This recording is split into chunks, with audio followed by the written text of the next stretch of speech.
오늘은 사도행전 20장 23절 24절 말씀을 본문으로 해서 내가 달려갈 길 같은 제목으로 함께 말씀의 은혜를 나누기 원합니다. 누구나 예외 없이 단 한 번뿐인 인생을 삽니다. 인생을 두 번 사는 사람이 없습니다. 단 한 번뿐인 인생을 살아갈 때 우리 각자에게 주신 인생의 목적을 깨달아 알고 그 목적을 이루기 위해 최선을 다하는 삶을 살아가는 우리 모두가 되어야 할 것입니다. 우리가 앞서거니 뒤서거니 장차 우리 주님 앞에 서게 될 터인데, 주님 앞에 서게 될 때 잘하였도다, 착하고 충성된 종아, 칭찬받는 주님의 귀한 백성들이 다 되시기를 주님의 이름으로 축원합니다. 후회 없는 인생을 살아가십시오. 의미 있고 보람되고 행복한 인생을 살아가시길 바랍니다. 지금까지 내 삶이 어떠한 문제 어려움에 속한 고통과 괴로움의 삶이었다 할지라도 과거는 과거입니다. 지금부터가 중요합니다. 남은 영생 하나님의 영광에 의해서 귀하게 아름답게 쓰임받는 여러분 모두가 되시기를 바랍니다. 오늘의 말씀은 사도 바울의 고별 설교의 일부입니다. 그가 걸어왔던 고난과 영광의 길에 대해 이야기합니다. 그 일생은 고난과 영광의 길이었습니다. 우리 일생도 마찬가지입니다. 우리에게 고난이 있었고 때때로 우리에게 기쁨과 영광이 있었습니다. 그런데 고난의 순간들은 늘 기억되고 기쁨과 영광의 순간은 쉬 잊어버린 것이 인생의 모습입니다. 더 이상 과거의 고난 상처에 묶여있지 말고 내게 주신 주님의 은혜만을 기억하면서 앞만 바로 바라보고 나아가는 여러분 모두가 되기를 바랍니다. 사도 바울이 저들에게 이와 같이 말씀합니다. 사도행전 20장 23절입니다. 오직 성령이 각성해서 내게 증언하여 결박과 환난이 나를 기다린다 하시나. 사도 바울은 결박과 환난이 자기를 기다리고 있는 것을 알았습니다. 그러나 하나님의 영광을 위해서 전혀 이것을 두려워하지 않냐고 당당하게 담대하게 앞만 바라보고 믿음으로 전진해 나아갔습니다. 사도 바울이 예수님 만나기 전에는 보수적인 바리새인이었고 당시 최고의 학자였던 가말리엘의 밑에서 공부한 제자요, 또 모든 면으로 부족함이 없는 탁월한 리더십을 가진 청년이었습니다. 그래서 사내들인 공회에서 장차 차세대 지도자로 그를 주목하고 있었습니다. 그런데 그에게 한 가지 흠은 너무나 자기가 좋은 가문, 좋은 학벌을 가지고 또 자기 신앙이 가장 하나님 앞에서 바로 되었다고 하는 그 생각 때문에 자기 의에 사로잡혀가지고 자기가 하는 모든 일이 다 옳다고 생각했습니다. 그래서 예수 믿는 사람들은 다 이단이다, 그리고 예수는 이단의 괴수다, 그래서 교회를 핍박하는 일에 앞장을 섰습니다. 스데반 지사가 돌에 맞아 죽을 때도 거기 증인으로 서서 참 저 사람 죽어서 마땅하다 이렇게 생각하며 증인으로 서 있던 사람입니다. 그래서 예수 믿는 사람을 붙잡아 감옥에 잡아놓고 교회를 무너뜨리는데 앞장서서 그가 예수 믿는 사람이 모여있다고 하면 그곳에 달려갔습니다. 다메섹에 예수 믿는 사람이 많이 모여있다는 얘기를 듣고 대제사장에서 고문을 받아서 그들을 잡으러 가다가 빛 가운데 오신 예수를 만나서 꼭 부러졌습니다. 예수님이 물으십니다. 사울아, 사울아, 내가 어찌하여 날 핍박하느냐? 그 순간 사울은 깨달았습니다. 나에게 음성을 들려주신 저분은 보통뿐이 아니라 주님이시다. 주여, 누구시니까? 나는 내가 핍박하는 예수라. 그 순간 그의 생각이 완전히 바뀌었습니다.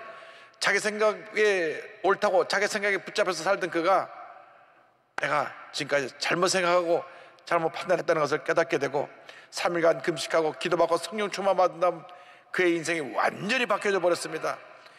예수님을 핍박하고 교회를 핍박하고 예수님 사람 붙잡는 데 앞장섰던 그러한 핍박자에서 예수님을 열심히 증거하는 복음 증거자로 그의 삶이 바뀌어버렸습니다. 그래서 사도 바울, 이 사울이라고 하는 청년이 하는 일을 박수치면서 뒤에서 격려해줬던 이 유대교 지도자들과 강성 유대교인들이 사도 바울을 배신자로 여겼습니다. 그래서 항상 이 극우, 극좌에 있는 사람이 문제인 것처럼 이 강성주의자들이 문제인데, 강성주의자들이 계속 따라다니면서 그를 괴롭히고 그를 죽이려 했습니다.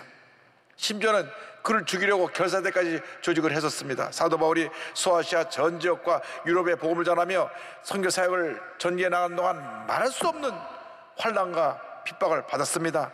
그가 고린도 교회에 보낸 편지의 그 내용을 자세히 설명합니다. 고린도 후서 11장 23절로 26절입니다. 내가 수고를 넘치도록 하고 옥에 갇히기도 더 많이 하고 매도 수없이 맞고 여러 번 죽을 뻔하였으니 유대인들에게 40에서 하나 감한매를 5번 맞았으며 최고형이 40에서 하나 감한매를 때리는 것입니다.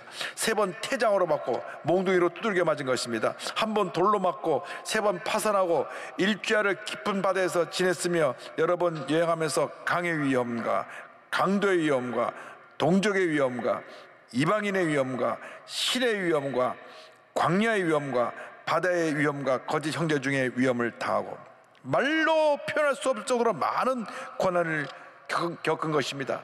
이 모든 고난을 주님을 위한 고난이기에 그는 묵묵히 잘 참고 견디며 감당했습니다. 그는 주님 일을 하면서 한 번도 원망과 불평하지 않았습니다. 믿음이 약한 사람들은 조금 주님 일을 하다가 힘든 일이 다가오면 원망 불평하고 남 탓하고 또 심지어는 교회를 떠나기도 합니다. 그러나 사도 바울은 주님을 만난 이후에 뒤를 돌아보지 않았습니다. 앞만 바라보고 십자가 붙잡고 믿음으로 전쟁에 나아갔습니다. 주님만 바라보고 믿음으로 묵묵히 맡긴 사명을 잘 감당하며 전쟁에 나갈 때 주님이 함께 해주셔서 그에게 은혜와 축복을 내려 주신 것입니다. 주님을 따라가는 길은 고난의 길이지만 동시에 주님의 은혜가 임하는 영광의 길입니다. 장차 주님 앞에 설 때 주님께서 예비하신 놀라운 은혜와 축복을 그에게 넘치게 부어 주실 것입니다. 환난을 통과한 서머나교에 주신 축복의 말씀이 계시록 2장 10절에 나옵니다.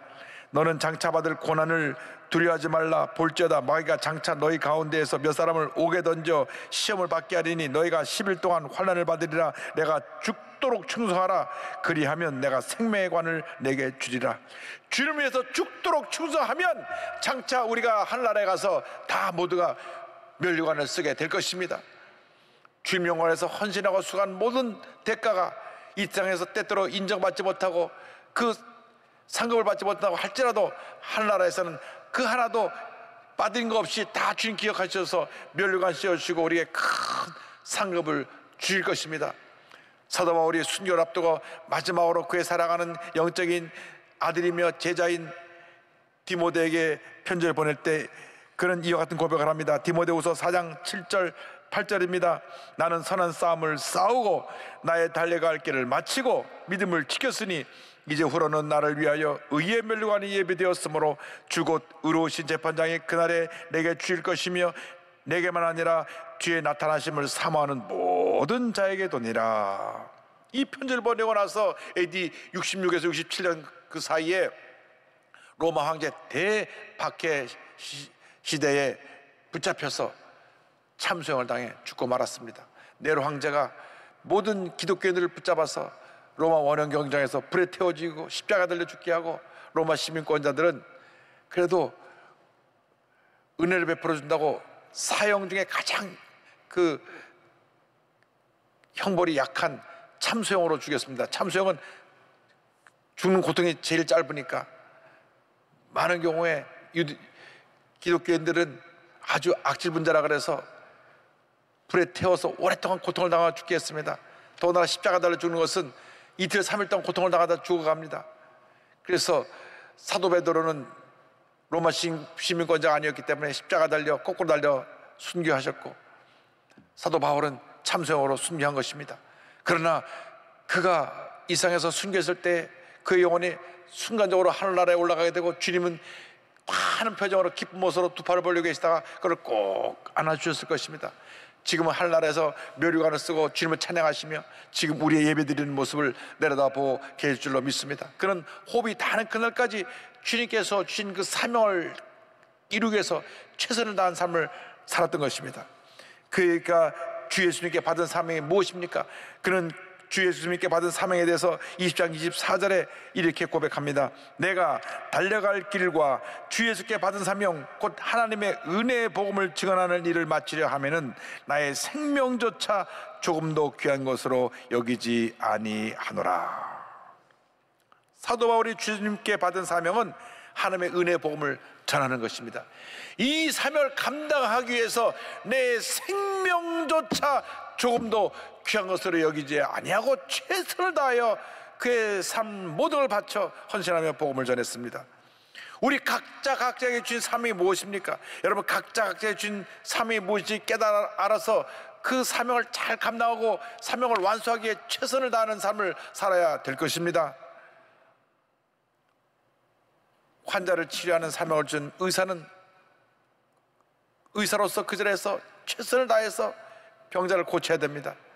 전문직 예술인은 자기에게 주신 그 재능을 가지고 그 예술에 주신 그 모든 재능을 규명해서 귀하게 써야 될 것이며, 법을 집행하는 법조인은 정말 공명정대하게 하나님 앞에 바른 양심을 갖고 법을 집행해야 될 것이고, 직장인은 직장인 그 있는 자리에서 최선을 다해서 정말 인정받고 칭찬받고 그 회사에서 없어는 안 될 귀한 직장인이 되어야 합니다. 하루가 멀다고 데모나 하고 하루가 멀다고 일을 제대로 하지 않고 문제를 일으킨다면 그건 직장인의 자격이 없습니다. 사업하는 사람은 사업을 잘해서 자기가 회사를 잘 경영해서 그 받은 수입으로, 얻은 수입으로 선한 영향을 끼치고 좋은 일에 많이 써야 되는 것입니다. 돈을 버는 것도 중요하지만 잘 쓰는 것이 더 중요합니다. 돈을 벌기만 하고 쓰지 못하고 죽는 사람들 보니까 밤낮 자식들끼리 재산 때문에 싸우고, 장례식장 때부터, 장례식 할 때부터 집안에 문제가 생겨난 것을 보았습니다. 여러분, 돈은 잘 쓰라고 주시는 것이지 움켜쥐고 있다가 그냥 자식들 싸우라고 남겨놓으라고 주신 것이 아닙니다. 그래서 직장인은 직장인, 사업인 사업인으로서 정말 사명을 잘 감당해야 됩니다. 가정주부는 가정주부로서, 가르치는 선생님은 선생님으로서, 배우는 학생은 학생으로서 있는 자리에서 최선을 다해야 됩니다. 내가 무엇을 하든지 그것에서 최선을 다하고 하나님께 영광을 돌리면 하나님께서 나를 인정해 주시고 큰 복을 내려 주실 것입니다. 한국 개화기에 주님의 음성을 듣고 한국에 와서 순교한 수많은 선교사님들이 있습니다. 그 수많은 사람들과 그 자녀들의 무덤이 지금 양화전에 가면 저렇게 많은 선교사들이 묻혀있는 모습을 볼 수가 있습니다. 그들은 조선이 어디에 있는지도 모르고, 조선 사람들이 그냥 복음 듣지 못하고 질병과 가난과 저주 속에 살고 있다는 얘기만 듣고 무작정 한국으로 왔습니다. 멀고 먼 한국까지 배를 타고 40일, 50일 걸려서 와서 복음을 전하다가 이 땅에서 쓸쓸히 외롭게 죽어갔습니다. 그러나 그들은 그 희생을 기꺼이 기쁨으로 주님을 사랑하는 마음으로 잘 감당했던 것입니다. 내게 생명이 1000개가 있으면 다 조선 사람을 위해서 바치겠다고 했던 루비 캔들이라고 하는 여성교사가 있습니다. 25살의 젊은 나이로 한국에 와서 선교 꿈을 펼쳐보지도 못하고 8개월 만에 급성 맹장염으로 세상을 떠납니다. 그러나 그가 남긴 이 말은 많은 사람들에게 큰 감동을 주었습니다. 만약 제게 1000개의 생명이 있다면 그것들 모두를 한국을 위해 기꺼이 바치겠습니다. If I had 1,000 lives to give Korea, should have them all. 내게 만약에 1000개의 생명이 있다면 그 생명을 다 우리 한국 사람, 조선 사람에서 주겠습니다. 이렇게 주님을 사랑하고 이렇게 주님의 주신 사명을 감당해서 최선을 다하는 삶을 살아가는 여러분 모두가 되기를 바랍니다. 한평생 주님의 영광을 위해서 주님이 피로 값주고 사신 이 교회를 위해서 충성, 헌신, 봉사하는 여러분 되기를 주님의 이름으로 축원합니다. 우리에게 맡겨진 사명을 잘 감당할 때 우리는 마음과 뜻과 정성을 다하여 주님 몸된 교회를 사랑해야 됩니다. 교회는 예수님의 몸입니다. 우리의 영혼의 보금자리입니다. 영생의 터전입니다. 그러므로 우리가 교회를 뜨겁게 사랑해야 됩니다. 사도 바울이 에베소 교회 지도자들을 불러서 교회를 잘 보살펴 달라고 마지막으로 당부합니다. 20장 28절입니다. 여러분은 자기를 위하여 또는 온 양떼를 위하여 삼가라. 성령이 그들 가운데 여러분을 감독자로 삼고 하나님이 자기 피로 사신 교회를 보살피게 하셨느니라. 사도 바울은 지금 마지막 길을 떠나면서 교회 지도자들에게 교회를 부탁합니다. 교회를 잘 보살펴 줄 것을 부탁합니다.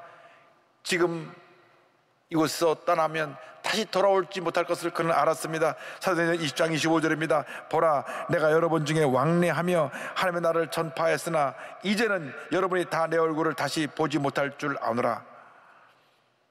그의 말대로 그가 예루살렘에 가서 붙잡혀서 결국은 로마로 가서 그곳에서 순교를 당하게 됩니다. 그런데 그가 마지막 길을 가면서 사랑하는 동역자들과 교회 지도자들을 불러서 교회를 부탁합니다. 주님께서 피로 값사신 교회를 잘 보살펴 주시오. 우리가 일생 살아가는 동안 우리가 꼭 지켜야 될 신앙이 교회 중심의 신앙입니다. 교회 중심의 신앙. 왜? 교회의 머리는 예수님이시기 때문에 예수님을 사랑하는 자들은 교회를 사랑해야 됩니다. 교회를 사랑하고 십자가를 사랑하고 말씀을 사랑하고 예배를 사랑하고 교회 성도를 사랑할 때 하나님께서 복을 내려주십니다. 그래서 우리가 성령 충만해서 주님의 몸된 교회를 섬길 때 하나님의 은혜와 축복이 임하게 되는 것입니다. 에베소 1장 22절 23절을 설명합니다. 또 만물을 그의 발 아래 복종하게 하시고 그를 만물 위에 그의 머리로 삼으셨느니라. 교회는 그의 몸이니 만물 안에서 만물을 충만하게 하시는 이의 충만함이니라. 예수님을 사랑한다면 예수님의 피로 값주고 산 이 교회를 뜨겁게 사랑해야 되는 것입니다. 죽도록 충성해야 되는 것입니다. 교회라 그러면 모든 것 다 뒤로 제껴놓고 발 벗고 나서서 열심히 일을 해야 됩니다. 교회를 하는 것이 기쁨이 되어야 됩니다. 교회를 하는 것이 내 삶의 은혜가 되고 축복이 되어야 되는 것입니다. 어떤 경우에도 교회에 해를 입히면 안 됩니다. 하나님이 가장 미워하시는 것입니다. 예수님 몸된 게 상처를 입히는 것이기 때문에 우리는 교회를 뜨겁게 사랑하고 오히려 상처 입은 영혼들을 품고 위로하고 치료해주고 우리가 하나 되어서 하나님의 몸된 교회를 부흥시켜야 되는 것입니다. 교회에 패가 나뉘어져서 다퉈도 안 됩니다. 서로 물고 뜯으면 피차 망할까 조심하라고 성경은 경고하고 있는 것입니다. 교회는 사랑의 공동체가 되어야 합니다. 믿음의 공동체가 되어야 합니다. 꿈과 희망의 공동체가 되어야 되는 것입니다. 힘을 합해요. 하나 되어 주님의 영광에서 헌신할 때 하나님께서 복의 복을 더하여 주시는 것입니다. 사도 바울이 그렇게 내가 주님을 위해서 교회를 섬겼다고 고백합니다. 20장 27절입니다. 이는 내가 꺼리지 않고 하나님의 뜻을 다 여러분에게 전하였습니다. 그러면서 교회 지도자에게 이와 같이 권면합니다. 28절입니다. 여러분은 자기를 위하여 또는 온 양떼를 위하여 삼가라. 성령이 그들 가운데 여러분을 감독자로 삼고 하나님이 자기 피로 사신 교회를 보살피게 하셨느니라. 그래서 앞으로 교회를 돌볼 때 이와 같이 교회를 돌봐라. 첫째로 늘 자신을 잘 살펴라.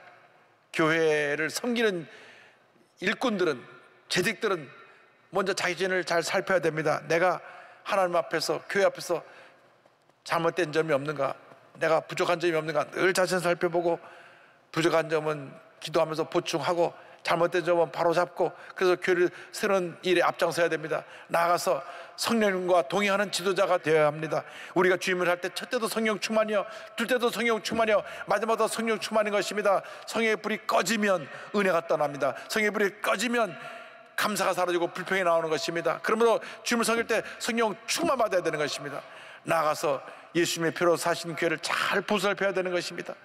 교회의 일이라면 내가 앞장서서 헌신하고 충성할 때 하나님께서 하늘을 위해서 크게 복을 내려주시는 것입니다. 예수님을 사랑하신다면 주님의 몸된 교회를 뜨겁게 사랑하시기 바랍니다. 교회에서 죽도록 충성하시기 바랍니다. 주님에서 충성한 자들에게 하나님의 큰 복이 임하게 될 것입니다. 교회를 기쁘고 감사한 자들은 하나님의 그 일생이 복되게 만들어 주십니다. 그러나 교회에 뒷전지고 뒤로 물러간 사람은 되는 일이 없습니다. 그러므로 우리가 단 한 번뿐인 인생 살아갈 때 우리 주님이 가장 기뻐하시는 우리 주님을 섬기는 일에 최선을 다하는 여러분 되기를 주님의 이름으로 축원합니다. 주님이 원하신다면 그 길이 어떤 고난의 길이라고 할지라도 우리는 기꺼이 그 길을 갈 수 있게 되기를 바랍니다. 우리가 주님께서 원하시는 그 사명 감당해서 각자의 주신 사명을 감당하고 각자에게 맡겨진 십자가를 지고 묵묵히 주님만 바라보며 믿음으로 전진 또 전진 또 전진해 나가는 여러분 모두가 되기를 바랍니다. 여러분에게 주신 맡긴 사명 잘 감당하여서 장차 주 앞에 설 때 잘 하였도다 착하고 초도된 자와 칭찬받는 여러분 모두가 되기를 바랍니다. 여러분 지금까지 어떻게 살아온 것이 중요한 것이 아닙니다. 지금부터가 중요합니다. 우리 남은 여생이 중요합니다. 이 한 연약한 여인이 한국에 와서 이 큰 일을 이루어서 오늘 우리가 선교대국을 이뤘는데 우리 과연 어떤 삶을 살고 있는지 우리 자신을 돌아보면서 주님 나의 남은 여생 정말 하나님의 가장 기뻐하시는 삶을 살기 원합니다. 그 같은 고백을 하는 여러분 모두가 되기를 주님으로 축원합니다.